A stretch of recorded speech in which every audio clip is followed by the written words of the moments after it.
please join me in giving warm welcome to our panelists.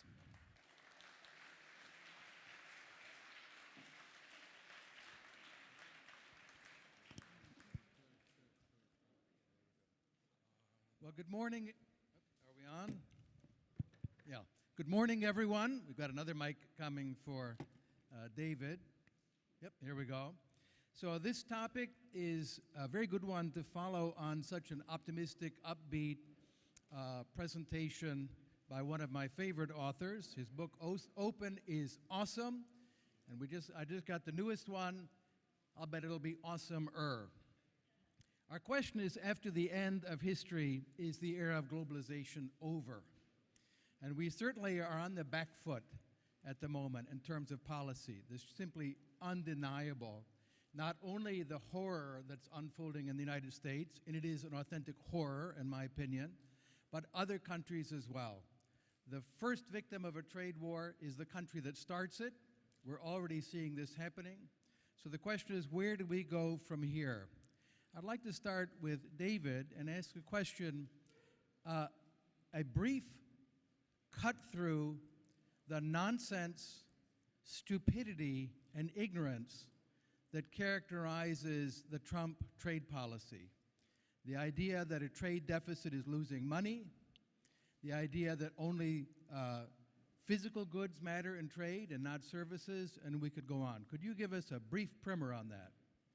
Yes. I'm not sure how much you can blame Trump. The mic. Sorry. Is it working? Okay. I'm not sure how much you can blame Trump for this, since in general, understanding of the economics of trade is pretty terrible. It's one of those cases where there is an easy picture, which, when you think about it carefully, doesn't make any sense, but which is easy to understand and therefore is very popular. For example, the idea that if Chinese have low wages, that means that they can sell everything to us and we can't sell anything to them, which ignores the fact that Chinese wages are not in dollars, and that what determines the exchange rate between the dollar and the Chinese currency is how good each country is at producing things. Trump, as far as I can tell, is simply somebody as ignorant as most people are ignorant about trade and extraordinarily confident. And my guess is that he really believes what he's doing is good for the world, or at least good for the country. It's complete nonsense. The fact that it's nonsense is pretty clear if you think carefully about it for 15 minutes or so. That in particular, it is not the case that tariffs result in more jobs for Americans. Tariffs result in more jobs for Americans who produce import competing goods and fewer jobs for Americans who produce export goods. Because when you stop buying things, the exchange rate shifts, and the result is that your goods are now more expensive to foreigners and they buy fewer of them. It's a very simple logic. Furthermore, I am confident that Trump does not realize that there's any connection between the inflow of capital and the trade deficit. That if you think things through, the fact that the trade deficit is equal to the inflow of capital is an accounting identity. It doesn't depend on any special economics assumptions. That the U.S., there is a market for selling dollars for euros and pounds and everything else. When Americans buy Chinese goods, people in China get dollars. You can't eat dollars. So what do they do with the dollars? They either buy American goods or they buy American capital assets, T-bills and shares in Apple stock and things of that sort. The second is an inflow of capital. The first is the trade, the U.S. exports. If you think it through, it is a reasonably straightforward statement that depends on almost nothing, that the trade deficit is the capital inflow. And I'm sure Trump doesn't know it. So anyway, it's a sort of a bizarre situation, because it's hard to be angry at somebody who is just doing his best in a condition where he's absolutely confident that he understands something he doesn't understand at all. Well, let me add to that, if I could, that I'll recommend someone I don't normally recommend, but a fabulous essay, you can find it from American Economic Review online if you search, by Paul Krugman, What Undergraduates Should Know About International Trade. It's short, it's clear, and it's correct. Not something I would say about lots of his writing. But on this, he's spot on.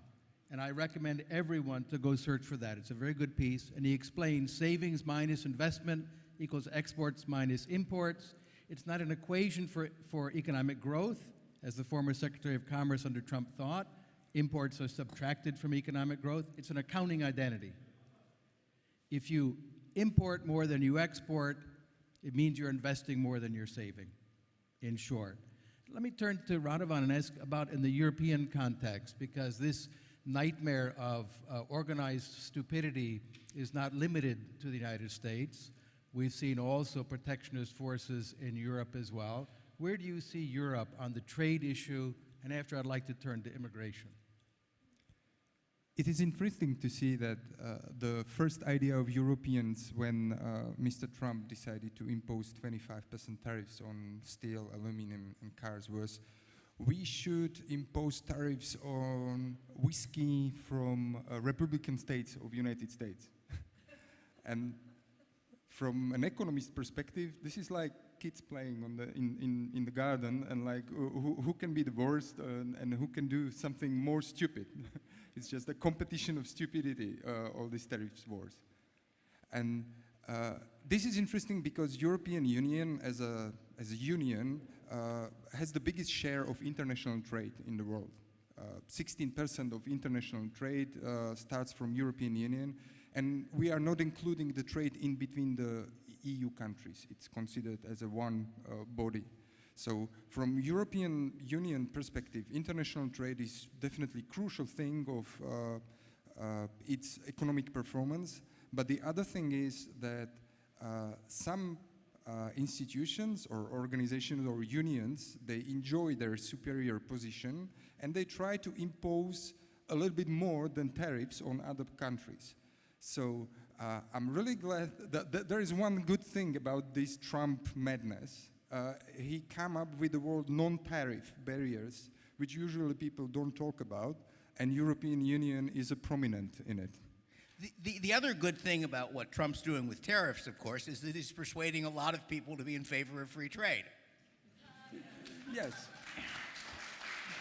There's a little problem with that. It's like saying war convinces people to be for peace, which is true, but I don't think it's worth it. So that's a small payoff, but the cost we're paying is much higher than the benefit. He's convincing more people on the left, by the way, which is kind of interesting to see because of the tribalism of politics. If their chief warlord is protectionist, then we have to be for free trade. So we should welcome our left-wing friends into the free trade fold. In terms of the non-tariff barriers, though, within Europe, so let's just talk about internal to Europe, a lot of Eurosceptics pointed out that the standardization had lots of problems. Instead of having competing regulatory standards, you get one. But it's a kind of price you have to pay to have free access of goods going across the border without inspection. Do you think that's been a net plus or a net minus within the European context? It is net positive unless it is imposed on all other countries, because we are very good in special requirements on labeling, special requirements on testing, special requirements on phytostandards in regard of agricultural imports. I mean, a free trade would lead to certain level of harmonization because it makes easier the flow of goods. At least if there are commodities, you can standardize them. It makes sense to have some basic standards. But what it creates actually is a new border for imports from other countries that is run on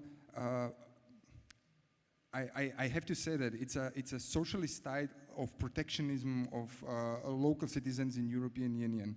It's like this culture of protection from unknown, which leads European Union to very strict regulation in digital markets, in AI standards, because we are trying to protect of whatever can happen. And this is closing European Union into some slower growth and slower development and slower adoption of new technology that makes the whole European Union weaker. I wrote a book some years ago called Future Imperfect, which was about the implications of technological change. And one of the points I made is that some of the changes might be things you don't want to happen. So your instinct is, stop this train, I want to get off. And the train in question is not equipped with brakes. Because even if you believe the development of AI will have bad effects, Europe not doing it just means that China and America and maybe India will do it. And that's true of a variety of interesting technological developments. It's true of anti-aging, for example. One can certainly argue that having people no longer grow old, although I find it very attractive given that I'm old, there are arguments saying, but that means that Stalin would still be in power, Franco would still be in power, and so forth. But if the technology is doable, there are enough people who want it, so it'll happen.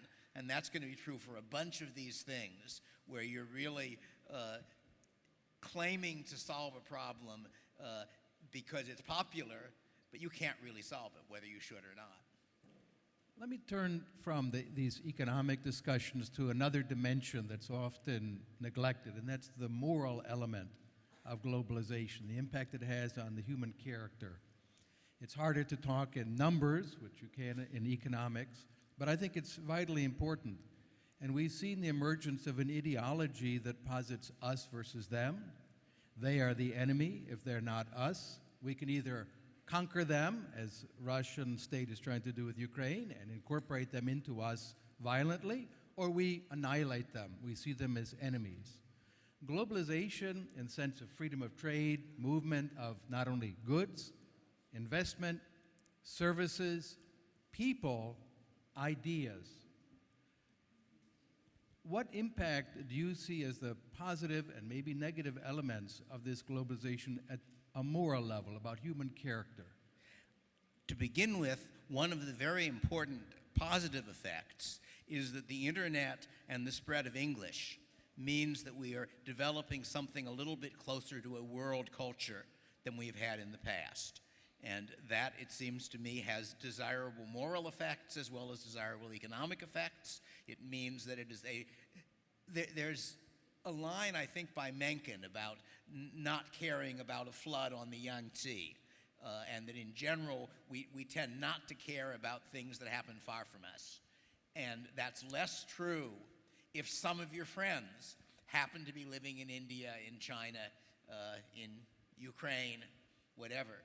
So that's, I think, a desirable moral change. And in terms of the topic of this panel, it seems to me that one of the positive things is a kind of globalization which is not really politics at all, but is the way in which people around the world are interacting with each other. So that I'm on a internet forum where some random fraction of the people, there's at least one person from Russia, so we get the Russian view of things. There are, I think, people from Ukraine, there's somebody from Romania, and they're all part of the same conversation. And that would not have happened 50 years ago. So I should point out, H.L. Mencken may have made that point, but Adam Smith made it a few years earlier as well, and exactly the example of China compared to cutting your finger, that we would pay more attention to a cut finger than thousands dying in China. But this now is reduced because we can see the victims. Radovan, how do you see this moral dimension with regard to freedom of trade and movement?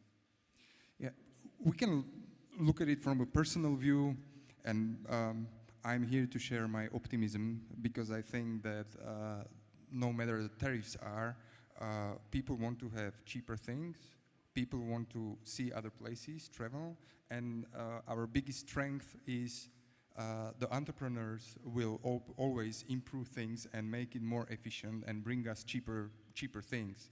And this pressure of entrepreneurship will help us to strive and support the international trade. But in regards to moral values, there is some research. There is some research even done here in Prague by our friend Niklas Berggren, who analyzes what's the correlation between the growth of international trade and tolerance, and he finds positive results. People who are buying and who see the products from other countries, who see other sellers or people from other country, are slowly changing their tribe thing into accepting in the larger acceptance of other people and other cultures. And the same thing goes with populism, that they were trying to measure if the globalization is related to increasing, growing populism in the countries, and they found a negative correlation, that this is not related, this is other forces that are increasing it. And I think that once the tolerance as a basis for human cooperation is increasing, then we have to, globalization is something we still need and we will need for tomorrow. There's also an old argument that economic interdependence leads to peace. And I'm not sure how good the evidence is. My favorite explanation of this is actually a poem by Kipling called The Peace of Dives, in which Dives, who's a wealthy man condemned to hell, is let out of hell to bring peace on earth. And he does it by creating trade for all sorts of bad motives, but nonetheless, nobody is fighting anymore. Unfortunately, he wrote that poem a little before World War I, so it's not clear that the evidence supports it. I'd like to believe it. Well, there is substantial evidence. Eric Gardsky from University of California at San Diego has published extensively on the free trade piece and disaggregating the democratic piece from the free trade piece. Democratic countries tend to be more free trade than non-democratic countries. He said the bulk of the work was being done by the free trade element.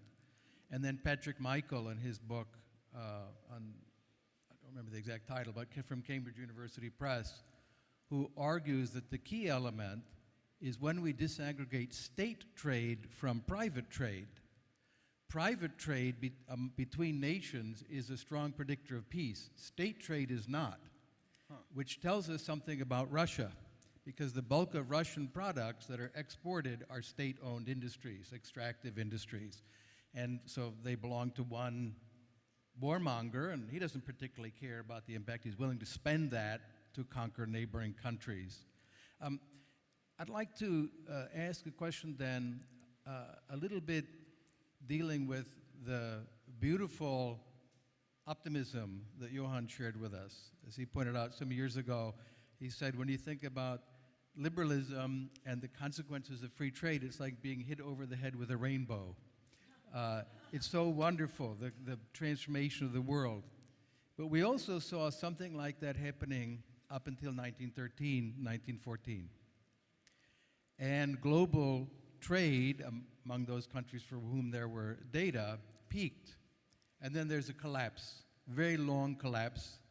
Of course, war follows immediately, another war, communism, fascism, National Socialism, a nightmare.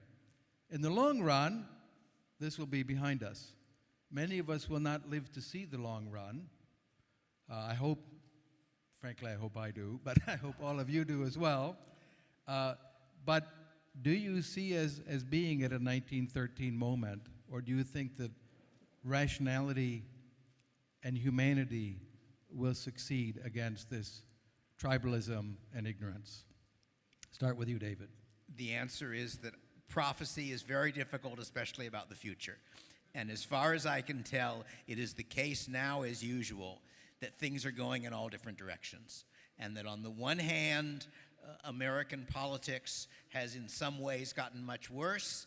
At the same time, the people who were before Trump were bad in different ways, and so he's canceling out some of their mistakes and making his own mistakes instead. And I think the same thing is true at the world level, that one of the things that struck me quite a long time ago was that the socialist argument for government intervention had more or less died, but had been replaced by the environmentalist argument for government intervention.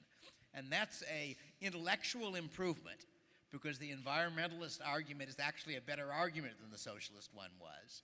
But in practice, since it ends up as an argument for governments deciding things, and we still have the usual public choice reasons why governments don't make the right decisions, it is in fact traded one bad thing for another. So I really cannot make predictions. I will get to see the long run only if they solve the aging problem. And what about you? Well, I think this goes a little bit farther than my expertise is. And I'm afraid that, especially in Europe, all countries struggle with the number of soldiers they want. Even country like Slovakia, we don't have as many soldiers as we would like to have, budget. I was in discussion with my German friend, and I realized that it seems that German army is 5 times more populous than Slovak army, while Germany has 16 times more people. And this is sort of my hope, that people are not interested in conflicts, at least in Europe. They don't feel like this is the area or the service that they would like to provide, on one hand. On the other hand, it shows certain weakness. And now the question is how the European Union is going to deal with their idea to increase the defense spending. And this is a little bit a questionable thing, because as Adam Smith says, the defense is something that it's, Adam Smith says defense is something that is first to trade. Once you cannot defend, it's hard to defend the trade. But European Union is not really willing to transform or willing the path of transforming the goals into the reality. Like we had the Lisbon Treaty, we wanted to be this most competitive economy, and we are probably not going to be most self-reliant part of the Europe. But my personal feeling is that people are afraid of conflicts. So I'm a little bit positive in the question if we are in the year 1913. One of the interesting changes going on is the move from a bipolar world to a multipolar world. And in a sense, part of what Trump is doing, I have the feeling that I'm getting what I asked for, and I'm not sure if I like it or not. That when, in Machinery of Freedom, when I discussed foreign policy, I suggested that it was probably better for countries to defend themselves rather than depending on another country to defend them.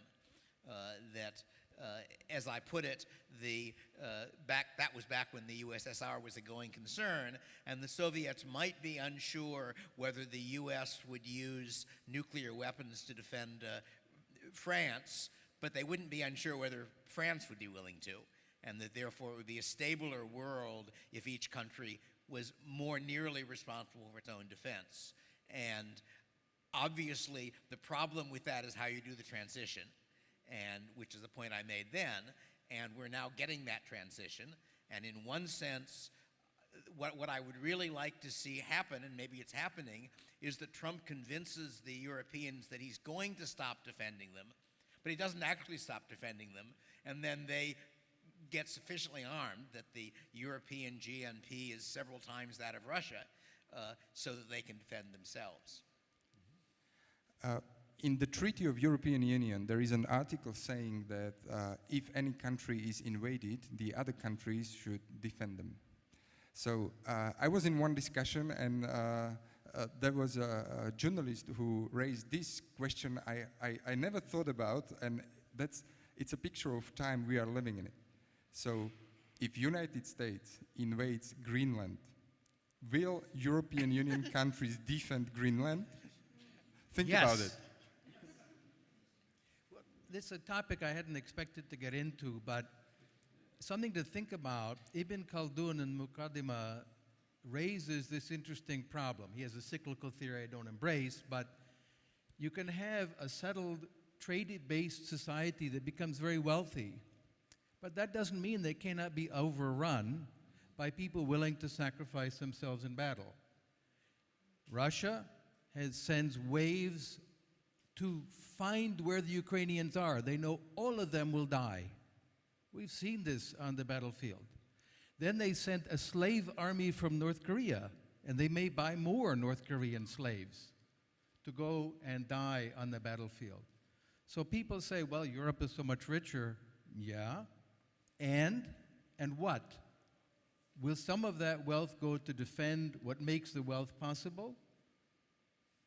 Or will you just say, well, we're richer so they can't conquer us? And I think that's been shown to be not the case.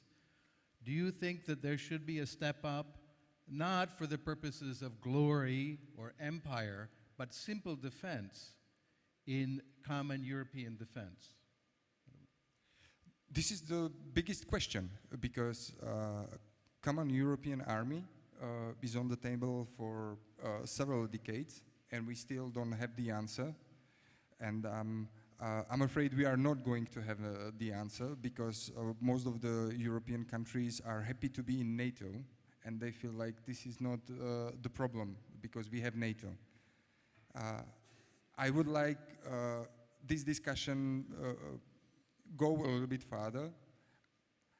I'm not sure if I really want it, because I know our Minister of Defense,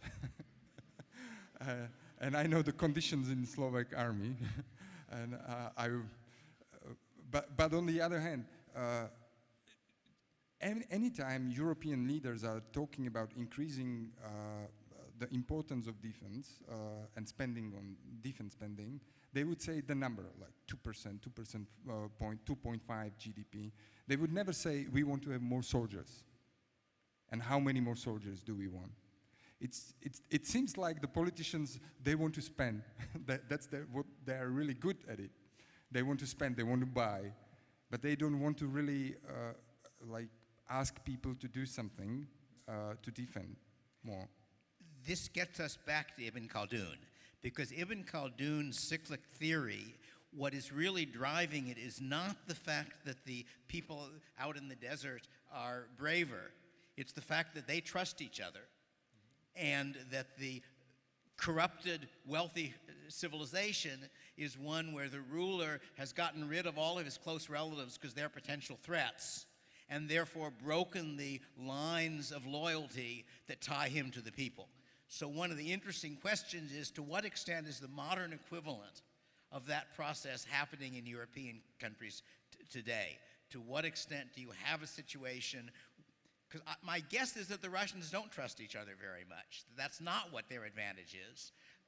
And I don't know to what extent. It probably is different countries. I suspect that Poland, which really feels threatened, probably most of the population really is behind the politicians who want to build a 500,000 man army. But I'm not sure if that's true in France, for example, where you've got very serious internal conflicts, or in Germany, or in other countries. One of the elements is this spending question, unwillingness to pay for a professional army. And so they say, oh, we'll conscript them. And it turns out those conscript armies are not particularly good, having someone in for 9 months or 12 or 18, whatever time period, and then out.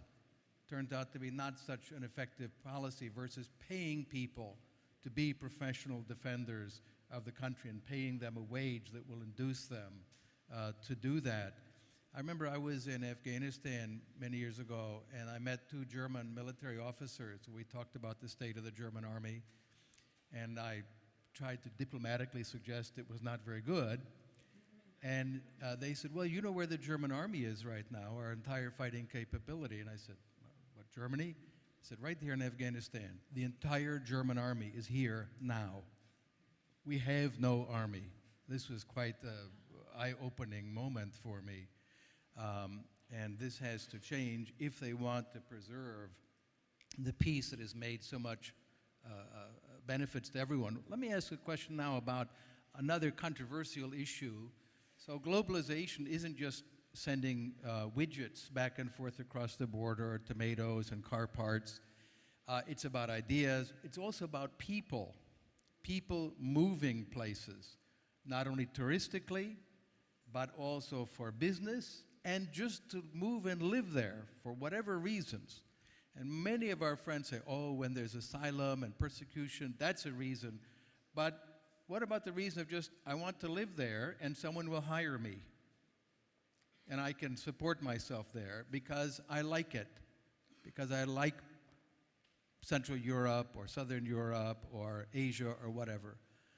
How do we address this question of globalization with regard to human beings freely choosing, not trafficked by slave traders, but freely choosing where they want to live? There are several things that undercut the obvious arguments in favor of free migration. The one which is a good argument is the welfare state, that it is a legitimate worry. I'm not sure if it really happens, but it's at least a logically legitimate worry that if you have a generous welfare system, then poor people will come into your country just to live off of it. And I've long argued that the solution to that is to say you have free immigration, but the immigrants do not have access to welfare payments.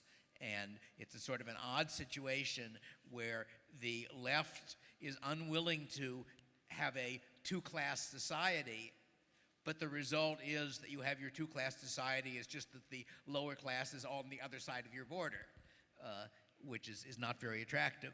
The other problem, which becomes an argument, is the sort of cultural thing of they're different from us. And the U.S. in the past has done pretty well with that. There have always been movements that are hostile to immigrants back into the 19th century, but in fact we've absorbed them fairly well. And one element which is fake but which is coming out of that is people believing implausibly bad things about immigrants. That a lot of Trump's rhetoric and the rhetoric of his supporters really views the immigrants as mostly criminals who want to rob you and live off your taxes and all sorts of evil things. And I'm in California, which probably has the highest fraction of illegal immigrants in the country. And as far as I can tell, they're the people who are trimming my trees and building things and painting. It seems to me that in fact the picture, the anti-immigrant picture is mistaken, but then it's hard to have an accurate picture of big things, and it makes a good story. There are always bad things happening. There undoubtedly are some immigrants who are criminals, and if you want to rouse your voters, you emphasize those people. I would mention there's a phrase that people in Central Europe should hear and get a shiver. Immigrant crime. Remember, Jewish crime was a phrase used by National Socialists. And now immigrant crime. Any immigrant who commits a crime, it's called an immigrant crime, and all the immigrants are therefore implicated in the criminal act of one person. We heard the President of the United States and the Secretary of Homeland Security defend illegal deportation to slave labor because a different immigrant killed someone. And that was seriously their argument in public forums, as if this was a justification. Radovan, how do you see it in the EU context in terms of friendliness? We know Britain, this drove the Brexit, fear of Polish plumbers. I lie awake at night always shivering at the thought of a Polish person fixing my plumbing. But then also we see in Germany, AfD, the votes of the anti-immigrant party overwhelmingly in the places that don't have any immigrants, which is kind of interesting.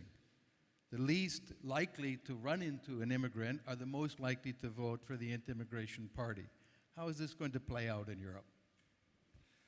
Well, I just talked to a friend of mine who is working on the factory of batteries for Volkswagen electric vehicles in Germany.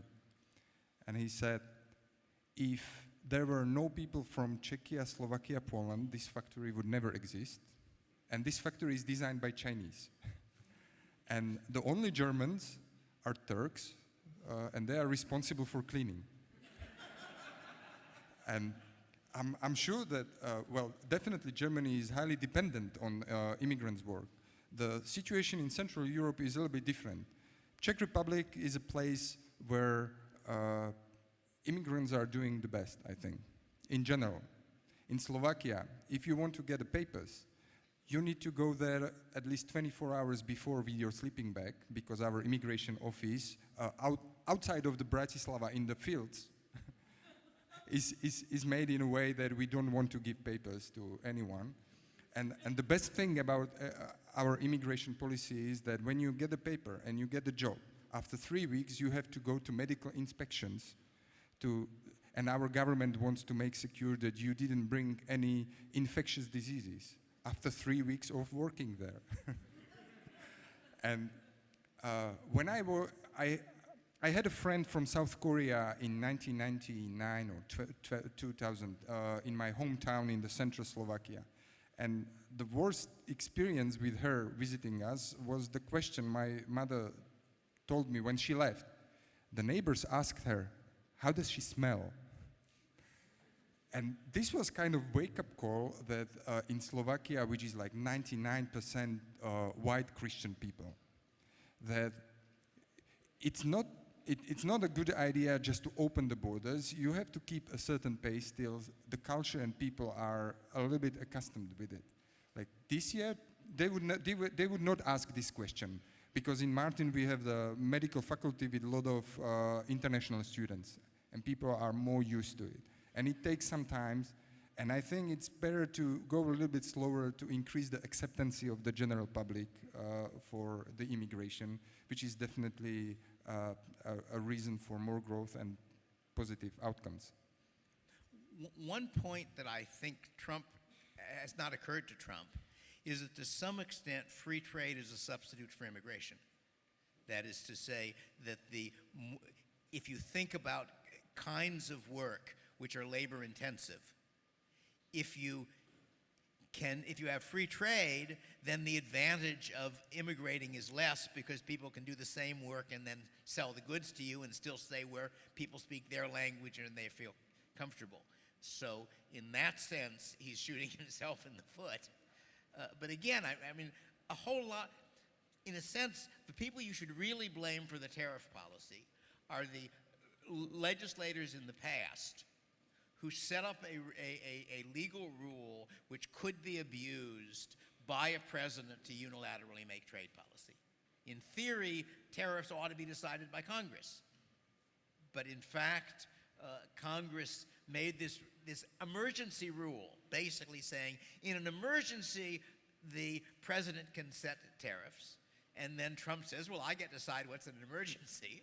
And he then sets tariffs. The problem, just a moment on a U.S. economic history. After the Smoot-Hawley tariff passed by Congress, which is a catastrophe, 26,000 tariffs on different goods, pins and manufactured goods, unbelievable. The Congress then said, oops, we're not good at this. We'll delegate it to someone who won't be as driven by short-sighted political interest. And then we got this monster. And now we're paying the consequence for this. But in a sense, what Trump really is an argument against monarchy. Yeah. That is, yes. Because as I say, I don't think it is the case that he has evil objectives. I think he really believes that America would be better with the policies he wants. I'm going to disagree on that. I'll tell right. you why. Because what he wants to do, I'll be very direct, this is a dictatorship in which he gets to personally decide you're exempt, and you're exempt, and you're exempt, and you're exempt. And I've talked to businessmen in this field, and they said our business was hammered the last round of tariffs, but our competitors got personal exemptions by order of the president because they donated to his party, and we did not. This is where the action is. It's not merely stupidity, although it's that. It's also centralization of the power to make exceptions, which is extraordinarily valuable for someone who wants to be in office for life, which I think is where we're headed. Let me end with just an opportunity for 1 minute each. Johan gave us such a beautiful picture and such reason for optimism. Are you optimistic? 1 minute. I am neither optimistic nor pessimistic. I can see several directions in which the world could get much worse, which include Trump making such a mess that the left takes over in America, and includes his not making such a mess that the right takes over in America. But I can also see positive futures coming out of largely technological change and the implications of that. So I really am not going to be either an optimist or a pessimist. Radovan. As I said, I'm optimist. People want to have better lives.